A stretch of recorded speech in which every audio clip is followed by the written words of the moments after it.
حضرت اسماء بنت امیس رضی اللہ تعالی عنہا کو حاصل ہوئی کہ حضور علیہ الصلوۃ والسلام کی بارگاہ میں ابو بکر صدیق کی بیوی جا کے بتا رہی ہیں، یا رسول اللہ صلی اللہ علیہ وسلم، اللہ نے سیدہ فاطمہ الزہرا رضی اللہ تعالی عنہا کو فرزند عطا فرمایا ہے۔ میرے کریم آقا صلی اللہ علیہ وسلم نے فرمایا کہ وہ بچہ میری بارگاہ میں لاؤ۔ حضور علیہ الصلوۃ والسلام کے دربار اقدس میں جس وقت امام حسن رضی اللہ تعالیٰ عنہ کو پیش کیا، زرد رنگ کے کپڑوں میں آپ کو لپیٹا گیا تھا، تو رسول کریم صلی اللہ علیہ وسلم نے فرمایا میرے بیٹے کو زرد رنگ کے کپڑوں کی بجائے سفید رنگ کے کپڑوں میں لپیٹ کے لایا جائے۔ آپ کی بارگاہ میں سفید رنگ کے کپڑے میں لپیٹ کے لایا گیا۔ امام حسن رضی اللہ تعالی عنہ کے دنیا پہ تشریف لانے کے بعد جو سب سے پہلی خوراک امام حسن کے بدن اطہر کے اندر پہنچی وہ لعاب مصطفیٰ صلی اللہ علیہ وسلم تھا۔ میرے کریم آقا صلی اللہ علیہ وسلم نے اپنے لعاب اطہر کی گھٹی حضرت امام حسن رضی اللہ تعالی عنہ کو عطا فرمائی۔ ڈھیروں عظمتیں، ڈھیروں مناقب، ڈھیروں شان ان شہزادوں کے، ان کی رگوں میں چلنے والا خون خون رسول صلی اللہ علیہ وسلم، اور یہ بات بھی کوئی سعادت سے کم نہیں کہ جن کی گھٹی لعاب مصطفیٰ صلی اللہ تعالیٰ علیہ وآلہ وسلم سے ہو۔ علماء اکرام فرماتے ہیں تمام دنیا کے اور جنتوں کے پانیوں میں سے سب سے افضل پانی آب زمزم شریف ہے۔ زمزم کا پانی تمام پانیوں میں سے افضل ہے۔ توجہ کرنا، پھر پتہ چلے گا اس گھٹی کی عظمت کیا ہے۔ تمام پانیوں میں سے افضل پانی، جنت کے پانیوں میں سے بھی افضل پانی کیا ہے؟ زمزم شریف کا پانی۔ اور فرماتے ہیں اس کے آگے پھر وہ پانی جس پانی کے ساتھ وضو کرتے ہوئے اللہ کے نبی صلی اللہ علیہ وسلم نے اپنے پاؤں مبارک دھوئے، کہا یہ پانی آب زمزم سے بھی ایک درجہ فضیلت رکھتا ہے، آب زمزم سے بھی ایک درجہ اوپر ہے۔ کون سا پانی؟ جس پانی کے ساتھ اللہ کے رسول صلی اللہ علیہ وسلم نے اپنے پاؤں دھوئے۔ کیوں؟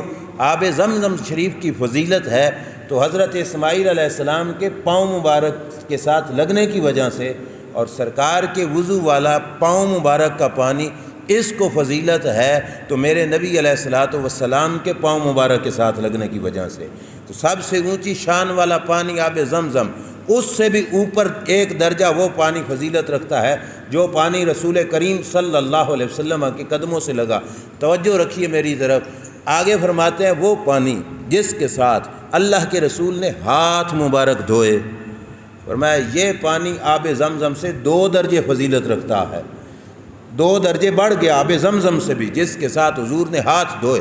اور وہ پانی جس کے ساتھ اللہ کے رسول نے اپنا والضحیٰ والا مکھڑا دھویا، یہ پانی آب زمزم سے 3 درجہ فضیلت رکھتا ہے۔ اور وہ پانی جس کے ساتھ وضو کرتے ہوئے اللہ کے رسول صلی اللہ علیہ وسلم نے کلی فرمائی، منہ میں لیا، منہ میں کلی فرما کے باہر پھینکا، فرمایا وہ پانی آب زمزم سے 4 درجہ فضیلت رکھتا ہے۔ اب توجہ کیجئے، پانی باہر والا منہ مبارک میں گیا، چند سیکنڈ رہا، پھر سرکار نے کلی کر کے اسے باہر پھینکا، وہ پانی 4 درجہ آب زمزم سے فضیلت رکھتا ہے۔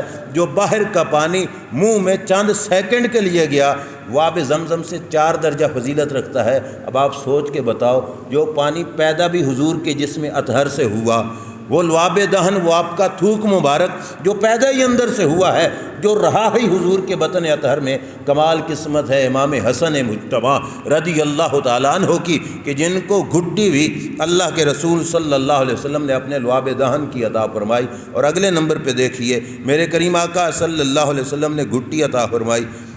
حضرت علی سے پوچھا، علی اپنے بیٹے کا نام کیا رکھا ہے؟ حضرت علی المرتضیٰ رضی اللہ تعالیٰ عنہ عرض کرنے لگے، حضور میری کیا مجال، آپ سے پہلے یا آپ کے ہوتے ہوئے میں اپنی طرف سے نام تجویز کروں، میری کیا مجال ہے۔ حضرت علی المرتضیٰ رضی اللہ تعالیٰ عنہ نے جب یہ عرض کیا تو اس کے بعد میرے کریم آقا صلی اللہ علیہ وسلم سے کہنے لگے، ذہن میں سوچا تھا کہ اس کا نام حرب رکھوں، حرب کا معنی ہوتا ہے جنگ، کہا ذہن میں سوچا تھا کہ نام حرب رکھوں، لیکن اب مرضی آپ کی چلے گی یا رسول اللہ صلی اللہ علیہ وسلم۔ میرے کریم آقا صلی اللہ تعالیٰ علیہ وآلہ وسلم نے فرمایا کہ سوچتے ہیں ان کا نام کیا رکھنا ہے۔ اتنے میں جبریل امین علیہ السلام حاضر خدمت ہوئے، حضور کی بارگاہ میں آ کے عرض کرتے ہیں، یا رسول اللہ صلی اللہ علیہ وسلم، آپ کے اس نواسے کا نام اللہ نے عرشوں سے حسن جا کے رکھا ہے۔ اب نواسا حضور کے گھر میں پیدا ہوا، اور نام کون رکھ رہا ہے؟ رب ذوالجلال رکھ رہا ہے۔ میرے کریم آقا صلی اللہ علیہ وسلم نے فرمایا ٹھیک ہے، اگر رب نے میرے بیٹے کا نام حسن رکھا ہے تو مجھے یہ نام منظور ہے۔ اب اس کے بعد اگلا پہلو دیکھیے، رب ذوالجلال تخلیق خود فرماتا ہے، وجود پاک کی جو بھی وجود بنتا ہے، اللہ تبارک و تعالیٰ قرآن میں فرماتا ہے هو الذی یصورکم فی الارحام کیف یشاء، ماں کے رحموں میں رب جیسے چاہتا ہے تمہاری صورتیں بنا دیتا ہے، کسی کو کیسا بنائے، جس کو جیسا بنائے، یہ اس کی مرضی ہے۔ اس کریم کی مرضی دیکھو کیا ہے کہ جس وقت حضرت فاطمہ الزہرا رضی اللہ تعالی عنہ کے بطن اطہر میں سیدنا امام حسن رضی اللہ تعالی عنہ کی تخلیق پاک ہو رہی تھی، تو اس وقت رب ذوالجلال نے سر سے لے کے سینے تک امام حسن کو سرکار مصطفیٰ صلی اللہ علیہ وسلم جیسا بنایا۔ اور جس وقت بطن سیدہ فاطمہ الزہرا رضی اللہ تعالی عنہ کے اندر حضرت امام حسین کی تخلیق ہو رہی تھی، تو اللہ نے سینے سے لے کے پاؤں تک حسین پاک کو میرے نبی علیہ السلام جیسا بنایا۔ تو ایک سر سے سینے تک، دوسرا سینے سے پاؤں تک، دونوں کو ملائیں تو پوری صورت مصطفیٰ صلی اللہ علیہ وسلم بنتی ہے۔ ہمارے امام اہل سنت شاہ احمد رضا خان فاضل بریلوی رحمۃ اللہ علیہ نے فرمایا، ایک سینہ تک مشابہ، ایک وہاں سے پاؤں تک، ایک سینہ تک مشابہ، ایک وہاں سے پاؤں تک، حسن سبتین ان کے جاموں میں ہے نیما نور کا، اور صاف شکل پاک ہے، دونوں کے ملنے سے ایاں خط توم میں لکھا ہے یہ ورقہ نور کا، اور آگے کا معدوم نہ تھا سایہ شاہ ثقلین کا۔ اختلاف ہے علماء کا کہ سرکار کا سایہ تھا یا سایہ مبارک نہیں تھا۔ اعلیٰ حضرت فاضل بریلوی فرماتے ہیں میرا نظریہ یہ ہے معدوم نہ تھا سایہ شاہ ثقلین کا۔ آگے سنیے کہ سایہ وہ کیا تھا حضور کا، کہا وہ سایہ تھا جلوہ گر بذات حسنین۔ کہا حضور کا سایہ تھا، اور وہ سایہ تھا کیا؟ وہ سایہ حسنین کریمین رضوان اللہ تعالی علیہ مجمعین کی ذات تھی۔ تمثیل نے اس سایہ کے دو حصے کیے، سرکار کا سایہ تھا لیکن سایہ حضور کا دو حصوں میں بٹا۔ کیسے؟ تمثیل نے اس سایہ کے دو حصے کیے، آدھے سے حسن بنے اور آدھے سے حسین رضی اللہ تعالیٰ عنہما۔ کہا اس سائے کے دو حصے، آدھے سے حسن بنے اور آدھے سے حسین، اور دونوں شہزادوں کو جمع کیا جائے تو میرے کریم آقا صلی اللہ علیہ وسلم کی صورت اطہر سامنے نظر آ جاتی ہے۔ اور یقیناً یہی وجہ ہے، آپ نے علماء اکرام سے سنا ہوگا، شہید تو مولا علی بھی ہوئے، شہید مولا عثمان بھی ہوئے، شہید سیدنا امیر حمزہ رضی اللہ تعالی عنہ بھی ہوئے۔ جو شہرت شہادت امام حسین کو ملی وہ اور کسی کو کیوں نہیں ملی؟ وجہ یہ تھی وجود ان کا تھا، اور یہ شہادت دراصل رسول کریم صلی اللہ علیہ وسلم کی ہو رہی تھی، اور ثواب ان کا حصے میں تھا۔ اس واسطے رسول کریم صلی اللہ علیہ وسلم کے یہ شہزادہ نصف وجود میں حضور کے مشابہ تھا۔ اور بخاری شریف کی حدیث میں ہے، میرے کریم آقا صلی اللہ علیہ وسلم نماز عصر پڑھاتے ہیں، حضور کے صحابہ نماز عصر پڑھ کے باہر نکلتے ہیں، ابو بکر صدیق اور مولا علی دونوں اکٹھے گلی میں چلنے لگ جاتے ہیں۔ اچانک جاتے جاتے حضرت ابو بکر نے دیکھا کہ گلی میں امام حسن بچوں کے ساتھ کھیل رہے ہیں۔ کون؟ امام حسن رضی اللہ تعالیٰ عنہ، بڑے شہزادے کھیل رہے ہیں۔ حضرت ابو بکر صدیق رضی اللہ تعالیٰ عنہ نے دیکھا حضرت امام حسن کو کھیلتے ہوئے، فحملہ علی عاتقہ، حضرت ابو بکر صدیق نے حضرت حسن کو اپنے کندھوں پہ اٹھایا اور کندھوں پہ بٹھا کے کیا کہنے لگے، بے ابی، اے شہزادے تجھ پر ابو بکر صدیق کا باپ قربان۔ کتنی محبت! کہا تجھ پہ میرا باپ قربان، اور ساتھ ہی کیا کہا، شبیہم بالنبی ولیس شبیہم بعلی، حضرت علی ساتھ ہیں۔ حضرت امام حسن کے بارے میں ابو بکر صدیق کہتے ہیں، علی حسن کا چہرہ نبی سے ملتا ہے، امام حسن کا چہرہ نبی سے ملتا ہے۔ کیا مطلب؟ اے علی یہ آپ پہ نہیں، یہ تو اپنے نانا جان پہ گئے ہیں، یہ تو شبیہم بالنبی، نبی علیہ الصلوۃ والسلام کے مشابہ ہیں۔ اور آگے روایت کے لفظ ہیں وعلی یضحک، حضرت علی اس مبارک جملے کو سن کے مسکرا رہے تھے، اور یہ ہے انداز حضور علیہ الصلوۃ والسلام کے ان شہزادوں کا۔ پھر ایک اور موقع آیا جس موقع پر میرے کریم آقا صلی اللہ علیہ وسلم، یہ ترمذی شریف کی روایت ہے، حضرت امام حسن کو سرکار اپنے کندھوں پہ اٹھائے ہوئے ہیں، میرے نبی علیہ الصلوۃ والسلام کے کندھوں پر حضرت امام حسن رضی اللہ تعالیٰ عنہ جلوہ فرما ہے۔ دیکھنے والے نے دیکھا تو حضرت امام حسن کو بلا کے کہنے لگے نعم المرکب رکبت یا غلام، اے بچے بڑی اچھی سواری تجھے ملی جس پہ تو سوار ہو کے جا رہا ہے۔ اٹھایا سرکار نے ہوا تھا نا، تو سرکار کی ذات کو دیکھ کر دیکھنے والے نے کہا نعم المرکب رکبت یا غلام، اچھی سواری پہ سوار ہوا ہے بچے، تجھے تو اچھی سواری مل گئی۔ جس وقت امام حسن رضی اللہ تعالیٰ عنہ کو سوار دیکھ کر دیکھنے والے نے صرف سواری کی تعریف کی، اے بچے اچھی سواری ملی، یعنی حضور کے کندھوں پہ سوار ہوا۔ میرے نبی علیہ الصلوۃ والسلام نے فرمایا نعم الراکب ہوا، اور صرف سواری عظیم الشان نہیں، سوار بھی عظیم الشان ہے۔ سواری شان والی تو سوار بھی عظیم الشان ہے۔ امام حسن مجتبیٰ رضی اللہ تعالی عنہ کا مقام یہ ہے کہ گودی مصطفیٰ صلی اللہ علیہ وسلم میں بیٹھے ہیں، میرے کریم آقا صلی اللہ علیہ وسلم کی داڑھی مبارک میں جو انگلیاں مار مار کے کھیر رہے ہیں، انگلیاں ڈالے ہوئے ہیں حضور کی داڑھی مبارک میں، اور سرکار دو عالم صلی اللہ علیہ وسلم نے سینے کے ساتھ چمٹایا ہوا ہے اس شہزادے پاک کو، اور اس دوران سرکار اپنی زبان پاک حضرت امام حسن کو چسوا رہے ہیں، اور امام حسن میرے نبی علیہ السلام کی زبان مبارک سے لعاب دہن مبارک چوس رہے ہیں، اور اس دوران سرکار کیا فرماتے ہیں اللہم انی احبہ فاحبہ، یا اللہ اس شہزادے سے میں بھی پیار کرتا ہوں، اور یا اللہ میں درخواست کرتا ہوں میرے اس بچے سے تو بھی پیار فرما۔ اب سرکار بھی پیار فرما رہے ہیں، اللہ کی بارگاہ میں بھی درخواست پیار کی فرما رہے ہیں، اور پھر وہ منظر کہ جس وقت مسجد شریف میں سرکار خطبہ دے رہے ہیں اور دوران تقریر، اور محبت کا یہ ڈھنگ بھی کہیں نظر آئے گا، بلکہ شاید کہیں نظر آئے کہیں نہ آئے۔ دوران تقریر حضور نے اپنے جھولی میں گود مبارک میں امام حسن کو بٹھایا ہوا ہے، تقریر کے دوران جھولی میں امام حسن۔ اب تھوڑا تصور بھی کرنا، دوران گفتگو سرکار آدھی توجہ مجمع کی طرف اور آدھی توجہ اس جھولی والے بچے کی طرف فرماتے ہیں۔ اب دیکھو جیسے تقریر کے دوران مجمع کی طرف دیکھنا، سرکار اگر تقریر کے دوران ایک بار مجمع کو دیکھتے ہیں تو ایک بار امام حسن کو بھی دیکھتے ہیں، اور ایک نگاہ ادھر ہے تو دوسری نگاہ بچے پر بھی ہے۔ آدھی توجہ پیارے مصطفیٰ صلی اللہ علیہ وسلم کی امام حسن کی طرف، آدھی توجہ مجمع کی طرف۔ مجمع کے دل میں خیال آیا کہ یہ بچہ اللہ کے رسول کی آدھی توجہ اپنی طرف کھینچ کے رکھے ہوئے ہے، بچے کی طرف حضور کی آدھی توجہ ہے۔ میرے نبی علیہ السلام نے مجمع کے دل کو بھانپ لیا، سمجھ گئے کہ مجمع سوچتا ہے کہ سرکار کی آدھی توجہ امام حسن کی طرف کیوں ہے۔ میرے نبی علیہ الصلوۃ والسلام نے فرمایا ان ابنی ھذا سید ولعل اللہ ان یصلح بہ بین فئتین عظیمتین من المسلمین۔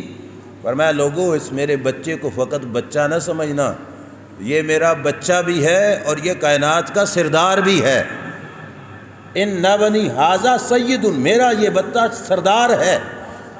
اب سید تو حسن پاک بھی تھے، سید تو حسین پاک بھی تھے، سید تو ان کی اولاد میں آنے والا آج تک ان کے خاندان کا بچہ سید تو ہے، لیکن سرکار نے یہاں پہ سید امام حسن کو خاص کر کے کیوں فرمایا؟ میرے استاد محترم فرماتے تھے کہ ایک معنی ہوتا ہے کہ سید راٹھ کے معنی میں، میرا یہ بیٹا راٹھ ہے، جو اس کی شان یہ ہوگی کہ یہ اپنا سب کچھ قربان کر کے میری امت کے دو مسلمان گروہوں کے درمیان صلح پیدا فرمائے گا۔ یہ اس کی سرداری ہے، یہ اس کا عظیم المرتبہ ہونا ہے۔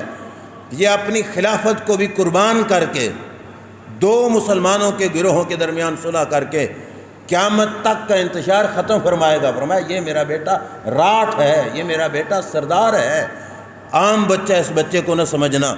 اور پھر میرے محبوب صلی اللہ تعالیٰ علیہ وآلہ وسلم کا اس شہزادے پاک کے ساتھ بڑا پیار تھا۔ اگر روایت امام حسین کے بارے میں ملتی ہے تو اس طرح روایت کتابوں میں امام حسن کے بارے میں بھی ملتی ہے کہ دوران نماز حضور کی پشت پہ سوار ہو گئے، اور میرے نبی علیہ الصلوۃ والسلام نے سجدہ مبارک لمبا کر دیا۔ یہ امام حسن کے بارے میں بھی ملتی ہے کہ امام حسن رضی اللہ تعالیٰ عنہ کے لیے اللہ کے رسول صلی اللہ علیہ وسلم نے ایسا کیا۔ پھر وہ وقت آیا کہ جس وقت یہ جو شان رب نے امام حسن کی بتائی تھی، اس شان کا اظہار ہوا، کہ سیدنا و مولانا حضرت علی کرم اللہ وجہ الکریم کی شہادت ہوئی، اور حضرت علی کی شہادت کے بعد مسند خلافت پہ حضرت امام حسن رضی اللہ تعالی عنہ بیٹھے، 6 مہینے خلافت فرمائی۔ 6 مہینے کی خلافت کے بعد صحابی رسول سیدنا امیر معاویہ رضی اللہ تعالی عنہ کے ساتھ حضرت امام حسن نے صلح کی، اور سرکار نے بچپن میں بتایا تھا 2 مسلمانوں گروہوں کے درمیان میرا یہ بچہ صلح کرائے گا۔ صلح کی، اور اپنی سجادہ نشینی، اپنی مسند، اپنی خلافت کا تخت حضرت امام حسن رضی اللہ تعالیٰ عنہ نے حضرت امیر معاویہ رضی اللہ تعالیٰ عنہ کے سپرد کیا، اور آگے سے امیر معاویہ رضی اللہ تعالیٰ عنہ کا ان کے ساتھ محبت کا، پیار کا بڑا انوکھا ہی رنگ تھا کہ جب بھی یہ شہزادے ان کے پاس جاتے تو حضرت امیر معاویہ ڈھیر سارا نذرانہ ان کی بارگاہ میں پیش کرتے۔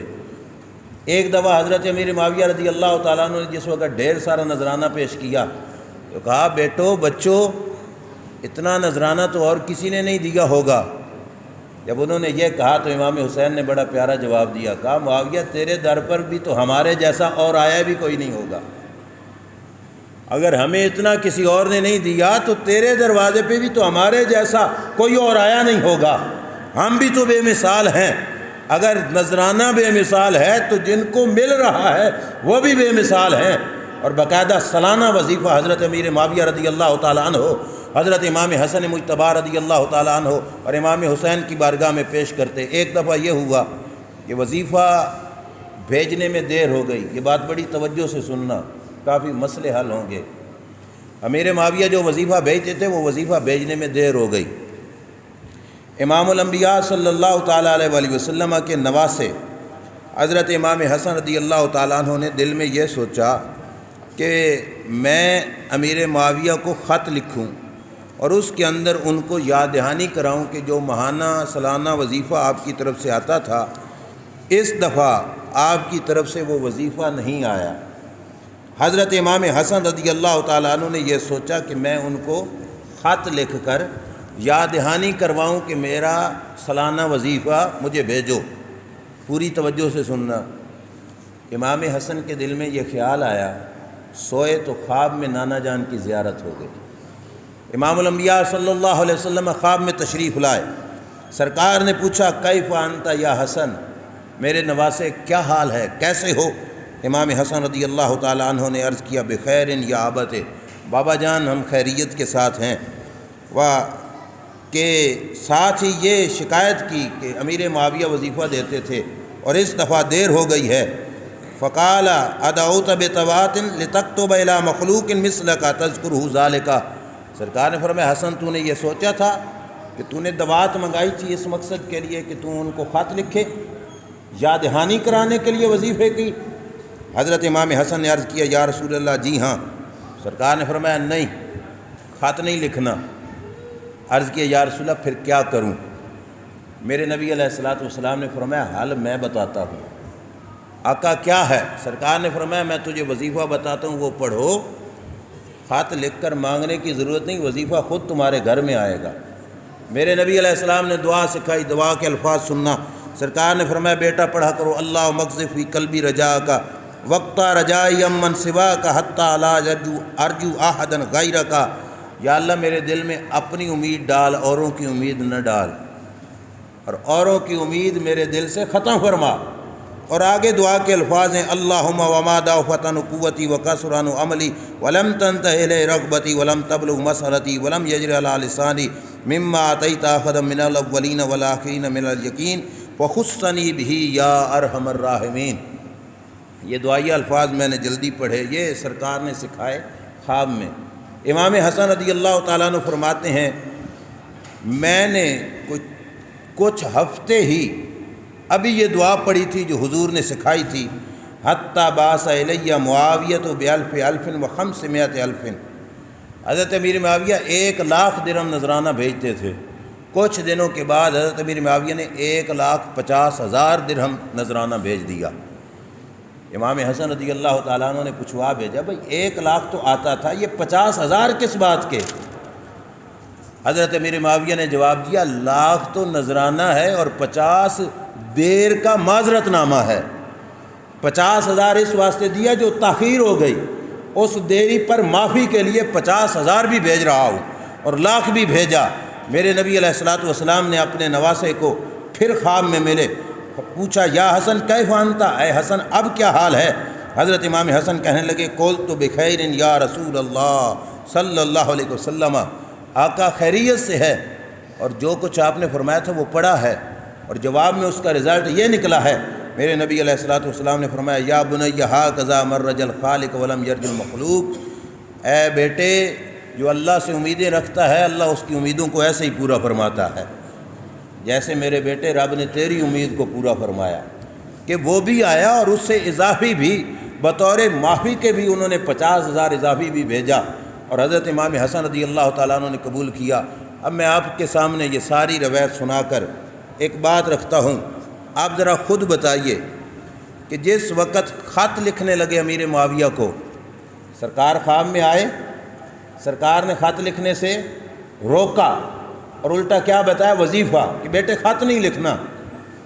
اگر خط لکھنے سے سرکار روک سکتے تھے تو جو خلافت دے رہے تھے اگر وہ معاملہ بھی غلط ہوتا تو سرکار خواب میں آ کے روک دیتے، فرماتے بیٹا ایسے نہ کرو، ادھر روکا ادھر نہیں روکا، جو نامناسب تھا وہاں سے روکا، جو ٹھیک تھا وہاں پہ نہیں روکا۔ جہاں سے سرکار نہ روکیں 14ویں صدی کے کسی ملا کی کیا مجال کہ اس کام کو غلط کہے۔ ہم اہل بیت اطہار کے غلام ہیں، جہاں پہ ان کی جنگ وہاں پہ ہماری بھی جنگ، اور جن کے ساتھ اہل بیت اطہار کی صلح وہاں پہ ہماری بھی صلح۔ حضرت صدیق اکبر سے لے کے حضرت امیر معاویہ تک نہ کسی کے خلاف حضرت علی نے جنگ کی، نہ امام حسن نے کی، نہ امام حسین نے کی۔ ہم ان میں سے کسی کے خلاف جنگ کا سوچ بھی نہیں سکتے، اور یزید کے خلاف امام حسین نے جنگ کی، اگرچہ علی المرتضیٰ کے چھوٹے شہزادے ہیں۔ ہم چھوٹا اور بڑا نہیں دیکھیں گے، ہم ان کی عظمت کو دیکھیں گے۔ جس کے ساتھ حسین کی جنگ ہماری بھی اس کے ساتھ جنگ، ہماری اس کے ساتھ صلح ہو سکتی نہیں۔ کیوں؟ کیونکہ رسول کریم صلی اللہ علیہ وسلم نے یزید کو جنتی جوانوں کا سردار نہیں کہا، میرے نبی نے حسن و حسین کو جنتی جوانوں کا سردار فرمایا ہے، اور ہم نے تو دامن ان کا پکڑنا ہے جن کا دامن پکڑیں تو ہمیں سیدھی راہ جنت معلیٰ کی مل جائے۔ ہم ان کا دامن پکڑیں گے جن کو رب نے جنت کی سرداریاں عطا فرمائی ہیں۔ جہاں ان کی جنگ وہاں ہماری بھی جنگ، وہاں پہ ہم صلح کریں تو ہم اپنی آخرت برباد کریں گے، اور جہاں ان کی صلح وہاں پہ جنگ کریں گے تو پھر بھی اہل بیت اطہار کا راستہ چھوڑ کے ہم اپنی آخرت برباد کر رہے ہوں گے۔ امام الانبیاء صلی اللہ علیہ وسلم کا یہ نواسہ 6 ماہ خلافت کے بعد ان کا وصال شریف ہوا۔ جس وقت امام حسن مجتبی رضی اللہ تعالیٰ عنہ کا وصال شریف ہونے لگا، یہ بات بھی بڑی قابل غور ہے، اس وقت آپ رضی اللہ تعالیٰ عنہ کو زہر کھلائی گئی، اور اس زہر کی تاثیر کی وجہ سے حضرت امام حسن رضی اللہ تعالیٰ عنہ کا وصال شریف ہوا۔ کچھ لوگ یہ کہتے ہیں کہ زہر فلاں نے دی، کچھ کہتے ہیں فلاں نے دی، کچھ کسی کی طرف کوئی کسی کی طرف۔ اہل سنت و جماعت سنی حنفی، ہمارا عقیدہ یہ ہے کہ ہم اس جرم کی نسبت وہیں کریں گے جہاں پہ ہمیں آل رسول نے بتایا۔ 14 صدیاں بعد ہمیں اپنے فتوے جھاڑنے کی کوئی ضرورت نہیں۔ آؤ کتابوں کے اندر موجود ہے کہ جس وقت امام حسن رضی اللہ تعالیٰ عنہ کی شہادت ہونے لگی تو حضرت امام حسین رضی اللہ تعالیٰ عنہ نے جا کے پوچھا کہ اے بھائی جان، ایُّم من صاحبک، بھائی جان بتاؤ آپ کو زہر کس نے کھلایا؟ کون پوچھ رہے ہیں؟ امام حسین رضی اللہ تعالیٰ عنہ اپنے بڑے بھائی امام حسن رضی اللہ تعالیٰ عنہ سے، اے بھائی جان بتائیے آپ کو زہر کس نے کھلایا؟ اب شہزادہ تھا میرے نبی علیہ السلام کا، اور وہ لفظ آپ کو یاد ہوں گے نا، میرے نبی نے فرمایا میرا یہ بیٹا راٹھ ہے، سردار ہے، بڑا پن ہے اس کے اندر، سرداری والی صفات ہیں ان کے اندر۔ بڑوں کی پھر باتیں بھی بڑی ہوتی ہیں، اور پھر بہت بڑوں کی باتیں بھی پھر بہت بڑی ہوتی ہیں۔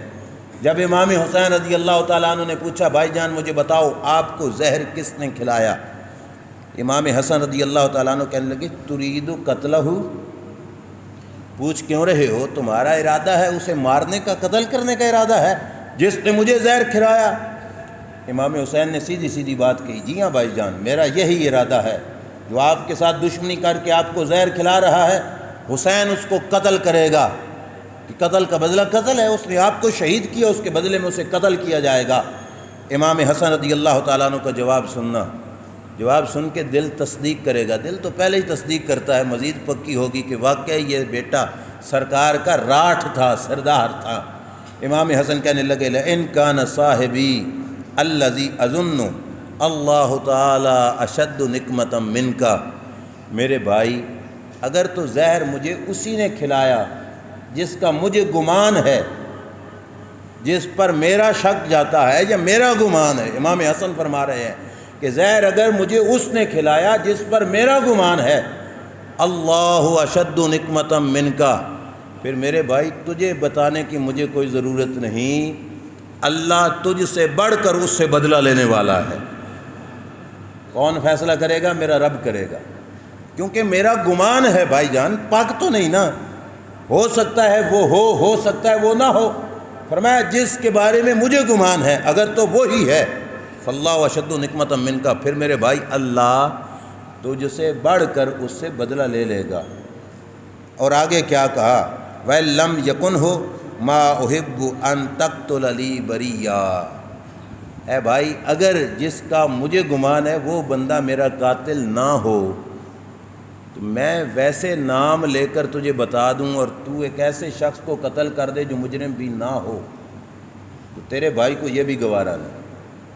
میں نہیں چاہتا میری وجہ سے کسی بے گناہ کا خون ہو، اس وجہ سے بھائی میں خاموشی کے ساتھ دنیا سے جا رہا ہوں، میں کسی کا نام نہیں لے رہا، دل میرے میں ہے کوئی، لیکن کہا جو ہے اگر وہی ہے تو رب بدلے لے لے گا میرے، اور اگر نہیں تو میں ویسے کسی کا نام بتا کر میں اپنی وجہ سے بے قصور کسی کو قتل نہیں کرواتا۔ میں پوچھتا ہوں جب نام حسن پاک نے نہیں لیا تو بعد والوں کو کس نے بتا دیا؟ دونوں بھائیوں سے بڑھ کر آپس میں ایک دوسرے کا اور کون رازدار تھا؟ ہر روایات ہیں، لیکن قابل قدر اور مضبوط بات وہ ہوگی جو اس صاحب کی اپنی زبان پاک سے نکلی۔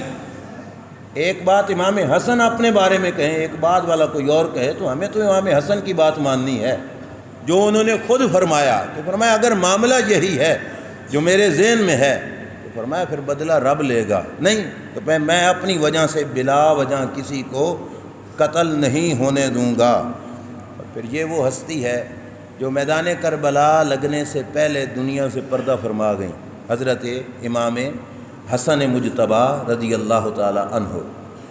لیکن اس عظیم ہستی کے جو تاریخ میں موجود ہیں 4 صاحبزادے، مولا حسن مجتبی رضی اللہ تعالیٰ عنہ کے 4 صاحبزادے میدان کربلا میں شہید ہوئے۔ کتنے؟ یہ یاد رکھنا کہ کربلا کے میدان میں امام حسن کے 4 بیٹے شہید ہوئے، نام سننا۔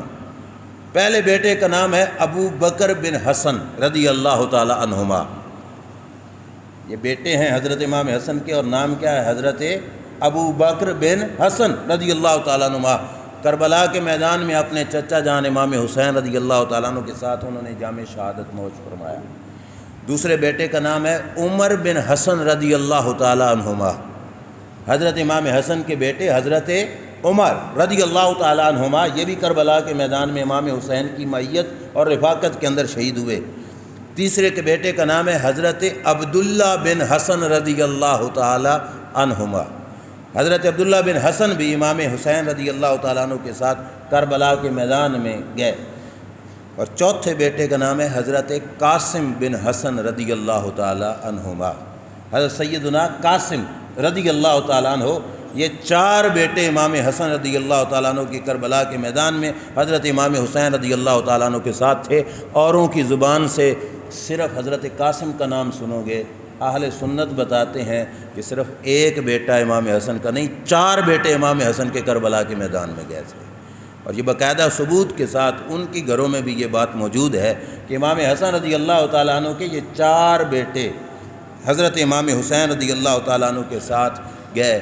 پھر جس وقت امام حسن رضی اللہ تعالیٰ عنہ کی شہادت ہوئی، شہادت کے وقت حضرت امام حسن رضی اللہ تعالیٰ عنہ نے ایک اور بات بھی اپنے بھائی امام حسین رضی اللہ تعالیٰ عنہ سے کہی۔ پوری توجہ سے، کئی لوگوں کا یہ سوال ہوتا ہے کہ روضہ مصطفیٰ صلی اللہ علیہ وسلم میں مزار ابو بکر صدیق کا تو بن گیا، عمر فاروق کا بنا، تو مولا حسن اور مولا حسین کا مزار کیوں نہیں وہاں پہ بنا؟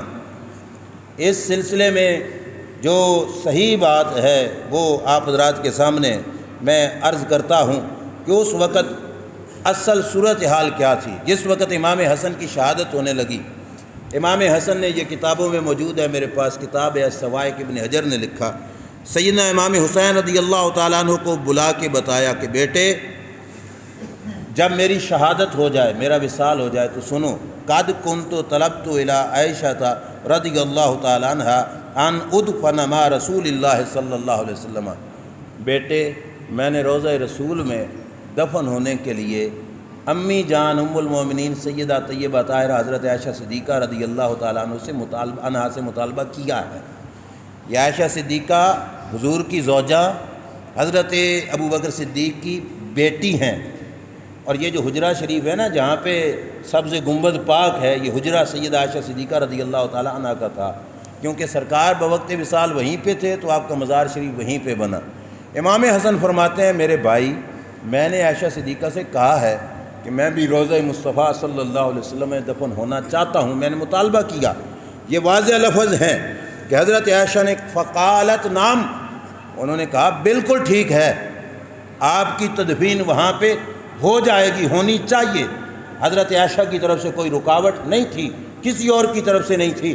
پھر جس وقت حضرت امام حسن رضی اللہ تعالی عنہ شہید ہوئے، فوت ہو گئے، تو حضرت امام حسن نے پہلے فرمایا تھا فیضا انا مت، جب میں فوت ہو جاؤں فاطلب ذالک الیہا، تو یہ مطالبہ حضرت عائشہ کے سامنے رکھنا۔ وما اظن القوم الا ان سیمنعونک، لیکن یہ جو حکومت والے ہیں یہ لوگ تجھے میری تدفین وہاں کرنے سے روکیں گے۔ اور ساتھ امام حسن نے کیا کہا فَإِن فَعَلُوا فَلَا تُرَاجِعْهُمْ، اگر روکیں تو بھائی جان لڑائی نہیں کرنی، جنت البقیع میں دفن کر دیں۔ کیوں؟ جگہوں کی محتاجی تو ہمیں ہے ہی نہیں، وہ کسی پنڈ میں بھی دفن ہو جاتے تو رب قبر کو وہیں پہ جنت بنا دیتا۔ کہا بیٹے لڑائی نہیں، بھائی جان اپنے بھائی سے کہا، امام حسین سے، بھائی جان لڑائی نہیں کرنی، ساتھ خطرہ اپنا بتایا کہ مجھے خطرہ ہے، روکا جائے گا۔ پھر جس وقت حضرت امام حسن فوت ہو گئے، اب حضرت امام حسین نے کیا کیا، فلما مات آت الحسین عائشہ رضی اللہ تعالیٰ عنہ، جس وقت امام حسن فوت ہوئے تو امام حسین حضرت عائشہ کے پاس آئے، پوچھا کہ ہم بھائی کا مزار روضہ مصطفیٰ صلی اللہ علیہ وسلم بتانا چاہتے ہیں۔ حضرت عائشہ کے الفاظ یہ موجود ہیں کتاب میں، فقالت نعم وکرامتاً، حضرت عائشہ نے کہا بالکل مزار بناؤ، صرف مزار نہیں وہاں پہ بنے گا، یہ ہمارے لیے باعث عزت بھی ہوگا کہ حجرہ میرا تھا اور مزار نواسہ مصطفیٰ صلی اللہ علیہ وسلم کا بنا۔ کہا یہ ہمارے لیے باعث عزت، باعث سعادت ہوگا۔ حضرت عائشہ صدیقہ رضی اللہ تعالیٰ عنہ نے پوری اجازت دی، اور یہاں پہ الفاظ ہیں فمانعہم، مروان بدبخت نے پھر یہ تدفین وہاں ہونے سے روکی، نہ حضرت عائشہ نے روکی نہ اور کسی نے۔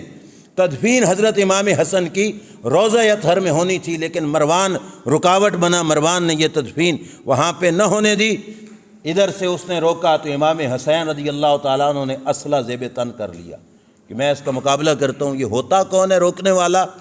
فردہ ابو ہریرہ رضی اللہ تعالیٰ عنہ، حضرت ابو ہریرہ رضی اللہ تعالیٰ عنہ نے پھر امام حسین کو روکا کہ نہیں لڑائی نہیں کرنی، چھوڑو ان باتوں کو۔ پھر حضرت امام حسین رک گئے، وَدُفِنَ بِالْبَقِيعِ إِلَىٰ جَنبِ أُمِّهِ رضی اللہ تعالیٰ عنہما، پھر جنت البقیع میں سیدہ طیبہ طاہرہ خاتون جنت سیدہ فاطمہ الزہراء رضی اللہ تعالیٰ عنہ کے پہلو میں حضرت امام حسن مجتبیٰ رضی اللہ تعالیٰ عنہ کی تدفین ہوئی۔ امام حسن مجتبیٰ رضی اللہ تعالیٰ عنہ اور امام حسین رضی اللہ تعالیٰ عنہ کے درمیان ولادت میں کچھ چند مہینوں کا فاصلہ ہے۔ 5 شعبان 4 ہجری امام حسین رضی اللہ تعالیٰ عنہ کی ولادت ہوئی، اور جو امام حسین رضی اللہ تعالیٰ عنہ کی ولادت کا سلسلہ ہے، میرے نبی علیہ الصلوۃ والسلام کی چچی حضرت ام فضل رضی اللہ تعالی عنہا حضور کے پاس حاضر خدمت ہوئیں اور جا کے عرض کرتی ہیں، یا رسول اللہ صلی اللہ علیہ وسلم قد رأیت حلما منکرا، اے اللہ کے رسول صلی اللہ تعالیٰ علیہ وآلہ وسلم، میں نے ایک ناپسندیدہ خواب دیکھا، خطرناک خواب دیکھا ہے، یا رسول اللہ صلی اللہ علیہ وسلم اس کی تعبیر بتائیے۔ سرکار نے فرمایا، میری چچی بتاؤ وہ خواب کیا ہے، توجہ سے سننا۔ حضرت ام فضل عرض کرنے لگیں، یا رسول اللہ صلی اللہ علیہ وسلم رأیت کأن قطعۃ من جسدک قطعت ووضعت فی حجری، میں نے دیکھا آپ کے جسم اطہر کا ایک حصہ آپ کی جسم اقدس سے کٹ کر میری گودی میں آیا۔ خواب دیکھ رہی ہیں ام فضل، یا رسول اللہ آپ کے جسم کا ٹکڑا آپ کے جسم سے کٹ کے میری جھولی میں آ گرا، میں بڑی پریشان ہوں یا رسول اللہ یہ خواب دیکھ کر کہ آپ کے گوشت مبارک کا ٹکڑا میری جھولی میں آ کے گرا، میں یہ بات دیکھ کر یا رسول اللہ پریشان ہوں۔ اللہ کے رسول غیب جاننے والے محبوب کی زبان دیکھو کیا ہے، سرکار نے فرمایا، چچی لقد رأیت خیرا، خواب برا نہیں، تو نے خواب اچھا دیکھا ہے، یہ برا خواب نہیں، تو نے اچھا خواب دیکھا ہے۔ سرکار مدینہ صلی اللہ علیہ وسلم نے جس وقت یہ فرمایا، انہوں نے عرض کیا، یا رسول اللہ صلی اللہ علیہ وسلم کیا مطلب؟ میرے نبی علیہ الصلوۃ والسلام نے فرمایا، طالد فاطمہ تو رضی اللہ تعالی عنہا غلاما یکون فی حجرے کے، اللہ میری بیٹی فاطمہ کو بیٹا عطا فرمائے گا اور وہ بیٹا تیری گود میں پرورش پائے گا۔ اب توجہ سے، خواب کیا تھا؟ جسم اطہر کا ٹکڑا حضرت ام فضل کی گود میں گرا، اور سرکار فرماتے ہیں اس کی تعبیر یہ ہے کہ میری بیٹی کو رب بیٹا دے گا اور وہ بیٹا تیری گود میں کھیلے گا، تیری گود میں پرورش پائے گا۔ اب یہ صرف خواب سن کر اٹکل پچو نہیں لگایا گیا تھا کہ جسم کا ٹکڑا اگر بیٹا ہو سکتا ہے تو بیٹی نہیں ہو سکتی؟ وہ بولیے، ہو سکتی ہے نا؟ لیکن سرکار نے یہ صرف خواب سن کر نہیں، اپنے علم مبارک کی وجہ سے سرکار نے بتایا کہ اللہ میری بیٹی کو بیٹا دے گا۔ پتہ تھا کہ میری بیٹی کے گھر میں حسن پاک کے بعد بھی ایک اور بیٹا آئے گا، سرکار نے بتایا کہ اللہ میری بیٹی کو بیٹا دے گا، یکون فی حجرے کے، اور وہ بیٹا اے ام فضل تیری گود میں پرورش پائے گا۔ حضرت ام فضل رضی اللہ تعالی عنہا خوش ہو گئیں۔ پھر ہوا یوں ہی کہ جس وقت 5 شعبان المعظم 4 ہجری کو اللہ کے رسول صلی اللہ تعالیٰ علیہ وآلہ وسلم کے گھر میں، حضرت فاطمہ کے گھر میں سیدنا امام حسین رضی اللہ تعالیٰ عنہ کی ولادت باسعادت ہوئی، وہ بچہ پھر کھیلنے کے لیے حضرت سیدہ ام فضل رضی اللہ تعالیٰ عنہ کی گود میں گیا۔ کیونکہ ابھی تک امام حسن دودھ پی رہے تھے تو ان کی عمر مبارک بھی چھوٹی تھی، تو کھیلنے کے لیے، پرورش کے لیے یہ بیٹا امام حسین رضی اللہ تعالیٰ عنہ حضرت ام فضل رضی اللہ تعالیٰ عنہ حضور کی چچی جان کی گود میں گئے، اور انہوں نے بچپن میں ان کو اپنی گود مبارک میں پالا، حضرت امام حسین رضی اللہ تعالیٰ عنہ کو۔ اور پھر وہ وقت بھی آیا کہ جس وقت رسول کریم صلی اللہ تعالیٰ علیہ وآلہ وسلم ملنے گئے تو سب سے پہلی خوراک امام حسین کے پیٹ میں بھی میرے نبی کا لعاب دہن گیا۔ یہ بھی ان کی سعادت ہے کہ سرکار نے اپنا لعاب دہن کی گھٹی امام حسین رضی اللہ تعالیٰ عنہ کو بھی عطا فرمائی۔ 7ویں دن آپ کا عقیقہ مبارک کیا گیا، یعنی 2 مینڈے میرے نبی علیہ الصلوۃ والسلام نے ذبح کیے امام حسین رضی اللہ تعالیٰ عنہ کی خاطر، 2 مینڈے حضور علیہ السلام نے ذبح کیے، اور پھر سر مبارک کے بال اتارے گئے، جس کو جھنڈ لہانا آپ کہتے ہیں، وہ اتارے، اور جتنے بال بنے تھے وہ میرے کریم آقا صلی اللہ تعالیٰ علیہ وآلہ وسلم نے حضرت امام الانبیاء صلی اللہ علیہ وسلم نے فرمایا کہ ان بالوں کے برابر چاندی اللہ کی راہ میں صدقہ کر دینا، یہ سرکار دو عالم صلی اللہ علیہ وسلم نے حکم دیا، اور پھر چاندی اتنی حضور علیہ السلام کے حکم سے اللہ کی راہ میں صدقہ کی گئی۔ یہ ولادت باسعادت تھی امام حسین رضی اللہ تعالیٰ عنہ کی۔ پھر جس وقت گودی میں لے کر میرے نبی علیہ السلام اپنے اس نواسے کے ساتھ کھیل رہے تھے تو حضرت جبریل نے آ کے بتایا، اے محبوب تمہارے اس بیٹے کو تمہاری امت کربلا کے میدان میں شہید کرے گی۔ یہ اور لوگوں کی باتیں ہیں کہ حسین کو دھوکے سے کوفے بلایا گیا۔ اللہ کے بندو، حسین کو تو یہ خبر نانا جان نے گودی میں بٹھا کے دے دی تھی۔ ابھی امام حسین دودھ پیتی تھے کہ سب کو پتہ چل گیا تھا کہ یہ بچہ ہمارا بچہ میدان کربلا میں شہید ہوگا، مرتبہ شہادت پہ فائز ہوگا۔ یہ راہیں، یہ سارے معاملات رسول کریم صلی اللہ علیہ وسلم نے سمجھائے۔ حضور کے آنسو مبارک گرے۔ حضرت ام فضل نے کہا یا رسول اللہ، لوگ بچوں سے ملتے ہیں، خوش ہوتے ہیں، آپ رو رہے ہو۔ فرمایا مجھے یہ خبر جبریل نے دی ہے کہ تمہارے اس بچے کو شہید کر دیا جائے گا۔ میرے کریم آقا صلی اللہ تعالیٰ علیہ وآلہ وسلم نے پھر حضرت ام فضل کو مٹی بھی دکھائی۔ فرمایا یہ اس سرزمین کی سرخ رنگ کی مٹی ہے جہاں پہ میرے اس بیٹے نے قربانی اللہ کے حضور پیش کرنی ہے۔ میں آپ سے پوچھتا ہوں، 61 ہجری میں امام علی مقام کا وصال ہونا تھا اور 4 ہجری میں رسول اللہ کو بتانے کی ضرورت ہی کیا تھی؟ بات سمجھ رہے ہیں؟ تھوڑی توجہ کرنا۔ کوئی باہرلے ملک میں رہتا ہو نا، بیرون ملک میں، گھر میں کوئی پریشانی بن بھی جائے تو وڈیرے یہی کہتے ہیں چلو یار چھوڑو، اس کو اطلاع نہ دو، مسافر ہے گھر میں، ادھر پریشان ہوگا خواہ مخواہ، اس کو پریشان کرنے کی ضرورت نہیں، بعد میں آپ پہ ہی بتا دیں گے۔ اسے پریشان نہیں کیا جاتا، اسے خبر نہیں دی جاتی۔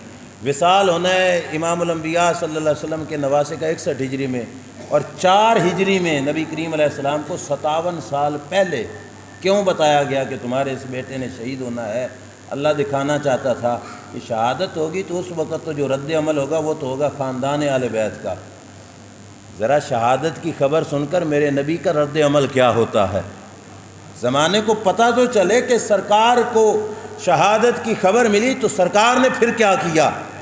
کچھ بدبختوں نے الٹی سوچ سوچی، وہ کہنے لگے کچھ کر سکتے ہوتے تو اپنے بچے کو نہ بچا لیتے۔ کوئی کہتا ہے علی مشکل کشا ہوتا تو اپنے بیٹے کو کربلا کے میدان سے نہ بچا لیتا۔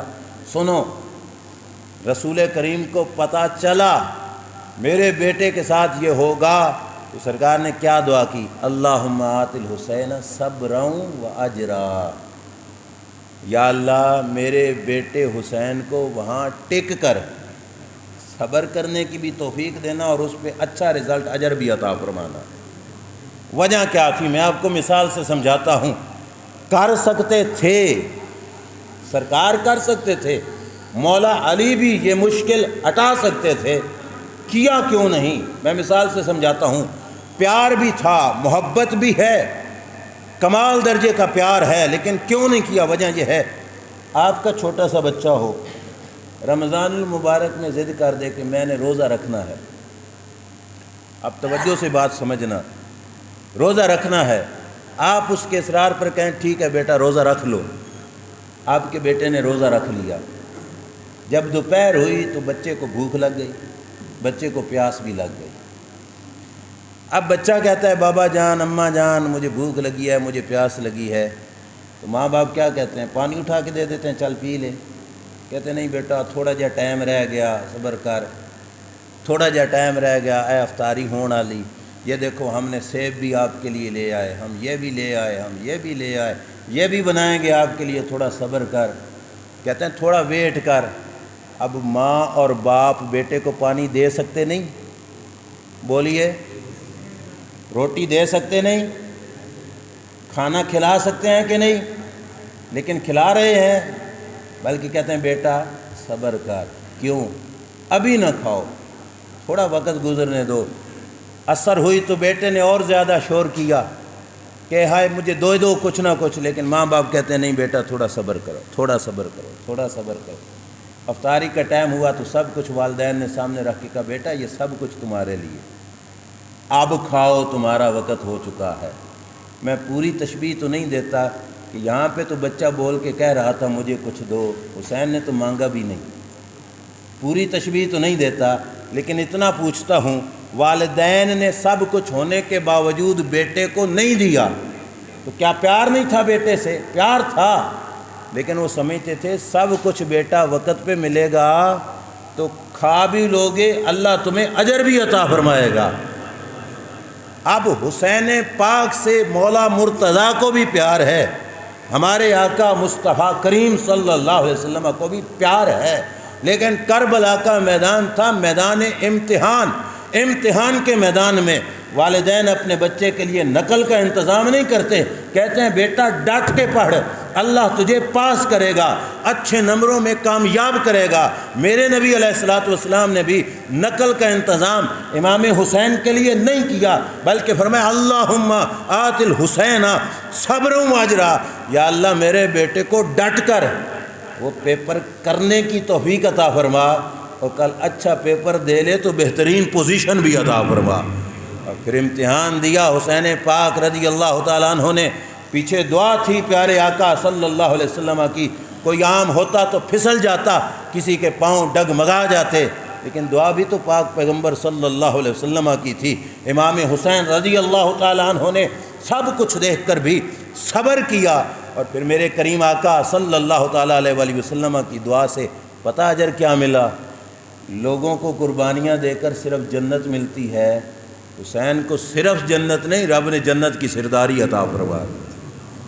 دوسری وجہ سنو، میرے نبی علیہ الصلوۃ والسلام اگر دعا کر دیتے کہ یا اللہ میرے حسین سے یہ مشکل ٹال، آپ بتاؤ یا اوروں سے بھی پوچھو جو اعتراض کرتے ہیں، کیا حضور کی دعا سے مشکل ٹلتی کہ نہیں؟ بولیے۔ اور جن کے دل کے خیال سے قبلہ بدل جاتا ہے، وہ مطالبہ کر دیتے رب سے، تو رب مشکل کیوں نہ ٹال دیتا؟ اللہ کریم جل شانہ سے مطالبہ کرتے تو اللہ وہ مشکل حسین پاک سے ضرور ٹال دیتا۔ لیکن اگر حضور عرض کرتے کہ یا اللہ یہ مشکل حسین سے ٹال دے، تو رب آگے سے یہ کہہ دیتا، میرے نبی جب جنگ بدر ہوئی تھی تو پرائی ماؤں کے بچے تھے، احد ہوئی تو پرائی ماؤں کے بچے تھے، خندق ہوئی تو پرائی ماؤں کے بچے تھے، وہاں پہ تو ٹلنے کا نہیں کہا، وہاں پہ وہ قربان ہوتے رہے، اپنے گھر کی باری آئی تو دعائیں کر رہے ہو۔ میرے نبی نے بچنے کی دعا نہیں کی، بلکہ فرمایا اللہ میرے بیٹے کو صبر دینا تاکہ زمانے کو پتہ چلے میں اپنے غلاموں کی قربانی بھی دے سکتا ہوں، اپنے نواسوں کی بھی قربانی دے سکتا ہوں، اپنا گرانہ بھی قربان کر سکتا ہوں، کیونکہ دین کی قیمت بڑی ہے، دین کا مقام بڑا ہے۔ اگر میرے مرید شہید ہو سکتے ہیں تو میرا خون بھی شہادت دے سکتا ہے، ہم گھبرانے والے نہیں۔ اس واسطے میرے نبی علیہ الصلوۃ والسلام نے بچنے کی دعا نہیں بلکہ ثابت قدم رہنے کی دعا فرمائی۔ اور صرف امام حسین کو یا نبی علیہ السلام کو پتہ نہیں تھا، کتابوں میں موجود ہے، تمام لوگوں میں یہ بات مشہور ہو گئی تھی، امام علی مقام امام حسین رضی اللہ تعالیٰ عنہ کی شہادت کی، بلکہ مولا علی رضی اللہ تعالیٰ عنہ جس وقت جنگ صفین سے لوٹ واپس پلٹے تو جس مقام پہ میدان کربلا میں خیمے تھے اہل بیت اطہار کے، حضرت علی المرتضیٰ رضی اللہ تعالیٰ عنہ علم کے شہر کا دروازہ جو تھے اور ولایت کا سرتاج جو تھے، تو وہاں پہ نشان لگا کے فرمایا اس جگہ پر ہمارے بچوں کے خیمے لگیں گے، یہاں پہ ان کے اونٹ بیٹھیں گے، اور حضرت علی نے نشان لگا کے فرمایا یہاں پہ ہمارے بچوں کا خون بہے گا۔ ان کو پتہ تھا سب کچھ، لیکن وجہ یہ تھی کہ جب قضائے خدا پر رضا کا اظہار کرنا تھا تو ان شہزادوں نے کہا مولا جو تیری مرضی وہ ہماری مرضی۔ جب رب کی تقدیر پر کوئی بندہ رضا کا اظہار نہ کرے وہ ولی نہیں بن سکتا، ولیوں کا سردار ہو تو پھر اس کا انداز محبت کیا ہوگا۔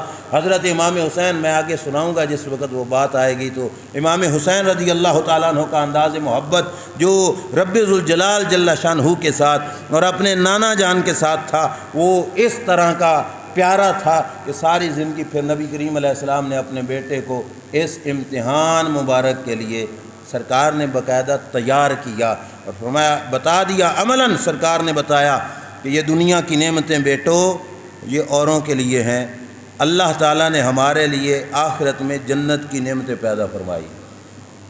آخری روایت اور میں بات کو ختم کرتا ہوں، مسند احمد اور ابو داؤد شریف کی حدیث ہے، میرے نبی علیہ السلام کا طریقہ کار تھا، گھر سے کہیں جانا ہوتا تو سرکار آخری ملاقات سیدہ فاطمہ سے کر کے جاتے، کہیں باہر جانا ہے تو آخری ملاقات کس سے؟ سیدہ فاطمہ الزہرا رضی اللہ تعالی عنہا سے ملاقات کرتے، نواسوں سے ملتے، سفر سے واپس تشریف لاتے تو پہلی ملاقات سیدہ فاطمہ الزہرا رضی اللہ تعالیٰ عنہ سے، ان کے بچوں سے حضور ملتے، جاتے ہوئے بھی اور واپس آتے ہوئے بھی۔ روایت سننا سرکار نے تیاری کیسے کرائی اپنے بچوں کو اس امتحان کی۔ میرے نبی علیہ الصلوۃ والسلام ایک دفعہ اپنے گھر واپس سفر سے تشریف لائے حضور علیہ الصلوۃ والسلام حضرت فاطمہ الزہرا رضی اللہ تعالی عنہا کے پاس ملنے کے لیے نہ گئے۔